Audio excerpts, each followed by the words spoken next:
on to hit our screens. We have been waiting for a new Lego version of the Madrigal House. Well, we have one. We already had one when it first came out, but this is an updated version with more characters than we have seen before in Lego form. I'm noticing that we still are not talking about Bruno. Poor Bruno. I mean, seriously, he's a pretty major character in the movie. But anyway, no Bruno. So this is the Magical Madrigal House. That is harder to say than you would imagine.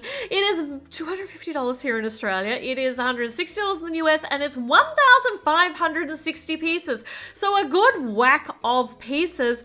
I don't think it's a terribly complex build, having a look at the pictures on the front of the box, but there is a lot in it, including 14 bags, oh my goodness, and lots of characters who we're going to meet as we go along with each bag. And we have got, whoa, a whole host of books in here. So we have got, 14, no, not 14 books. So we've got, some books have got two bags to them. We got 2 sheets of stickers, but each book is themed to a character.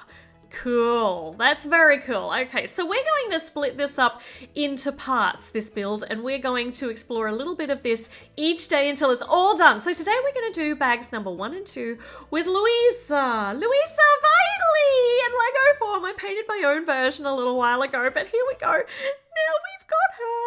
So she has got a purple skirt. This looks very, very true to the movie. I love it so much. Her torso, she has got built up shoulders, which is absolutely perfect. Very nice printing. Look at all the detail and that detail on her top. I wish I could paint that finely, but you know, paint has its limitations. My skill has its limitations. And her face print is also very good too. I like it for her a lot, even though it is still the new Disney style for the Lego mini dolls, but it doesn't look as whacked on Louisa. I'm wondering what's happening with her eyebrow though. Have I missed something? Like, does she have a scar through her eyebrow? I'm pretty sure she doesn't. Anyway, I like her altogether. Her mini doll version is really, really great. And she gets a barbell, obviously. Just one, because she's only going to be building up one arm. I don't want to get too extravagant here. However, for her other arm, there is a little donkey included. This is a brand new mold. How gorgeous is this? It's so cute. So it's even got a little hole in the back to pop a bow in, and a little cocked tooth at the back.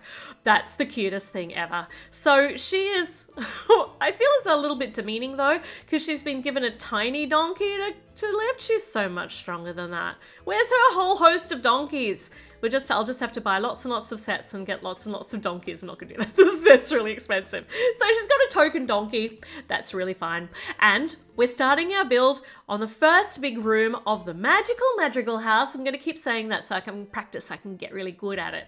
So in the first version that we had of the Madrigal House, it was kind of a taster of the house. I mean, the house is so integral to the whole story, and it's so huge, and it's also so changeable, and you never really, like, it lives inside a space out of time, some of the rooms as well too, so you don't really know what it looks like. But this is the dining room. So we're putting together what we see kind of a smallerish version of the dining room here to fit into this space. I mean, it's still a reasonable amount of floor space just for the dining room, but I mean, the dining room's massive, so yeah, you can only do what you can do. And also make it all in perspective and stuff. I don't know what I'm rambling about. I would have loved a more complex, detailed Madrigal House than this is going to be, but it's a nice compromise. And yeah, I mean, this is already going to have a lot more in it than the original house. So, you know, we upgrade a little bit each time. So we've got a couple of windows in, some stonework stickers to add the detailing to the outside of the house. Nice and easy. This is, yeah, obviously a lot quicker than popping the bricks on, but I like it. It doesn't need to be brick built. We've got brick built stonework down the bottom. I like the variation. Okay, on the inside, so many colors, and yet so earthy as well. It's just absolutely gorgeous. So big yellow arch here, going to be leading into another room. So internal archway, check, nice. And a spot to pop a little vase for the side table. That's very nice. I mean, there are flowers and vases everywhere on the inside of the Madrigal House, so we're only going to get a little bit of that because you only pop in what you can fit in the space. A very big sticker to put all of the the crockery on. I just want to make sure those shelves are straight because, yeah, that's pretty good. Because otherwise that would really bug me. When you've got a straight line across it, the stickers really does matter if they're straight. Yeah, otherwise those plates would just roll off willy-nilly. Can't have that. I mean, only if the house, only if the house does it. Okay, so we're trying to figure out how this is situated because Bruno's wall space is behind the family tree painting, right? So here's the family tree. How detailed is this? Like you could immediately recognize who everybody is there if you peer at it really closely. It's so small, they're so small, but you're so recognizable. That's cool. So that's behind our what is currently a very small table because it has to fit the space.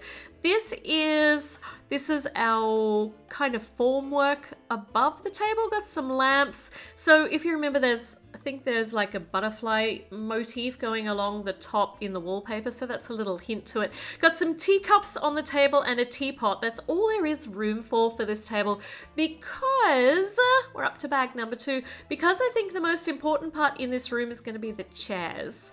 And that's all there's really going to be enough room for in here. I am bitterly disappointed that Bruno's not included in this set. I mean, he's so integral to the story. I don't understand why he's been left out. Maybe because he doesn't really have a place in the walls in this particular build. I just don't know. I'm sad for Bruno. He just keeps missing out. All right, we're building chairs. So we're building 6 times this same chair. I did just think, so the actual characters that are included in this set are all the children and Abuela. So the original triplets, so Abuela's children, so the adults and their partners are not in this set at all. So there's no Julieta, no Peppa, no Bruno. So maybe they'll get their own set. But this one is for the kids and for Abuela. So yeah, we'll go with that. Still, I would have loved to have seen Bruno.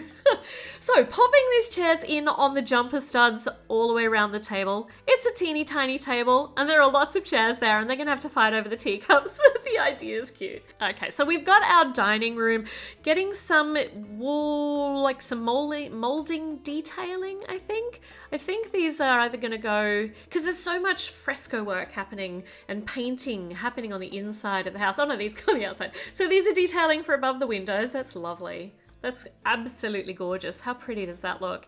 And of course we need the tilted roofline on various different levels. So this one goes on the outside here. How's that going to integrate in on the side? It's kind of, I would have expected there to be an angled corner piece, but let's just find out as we put it together. So this is going to be the front awning-y bit for the roofy thing. So it's bright and red. We've got our angle bits here. Oh gosh. So we're alternating the coral and the orange pieces. And I just, for some reason, the coral and the oranges get mixed up in my head. I think they're all in the right configuration now. Is that right? Yeah, I think so. I've alternated them correctly. And then we put the little hooky bits on here, or the little bars, and they go on the hooks. And then you kind of angle it there. And then kind of, yeah, it doesn't integrate on the side very nicely, but it's nice that you have the idea of a roof line on the side. So these are bags number 1 and 2. So these are the ones that Louisa belongs to and her little teeny tiny donkey. So we have got our dining room. Okay, so we are up to bag number 3. I'm actually going to do this one tomorrow. So we're going to meet a character a day. So we're going to do a whole set over the next week. So you can join me each day. It'll be really fun, like the advent calendar. And then at the end, I'll put them all together in one big honker of a video and we can have a look at the whole house together as one. But in the meantime, just join me. Let's do it bit by bit and really enjoy the process. So make sure you subscribe, click the notification bell, and come back tomorrow to join me for Dolores as part of the build. But no Bruno. Aww. Okay, I'll see you soon.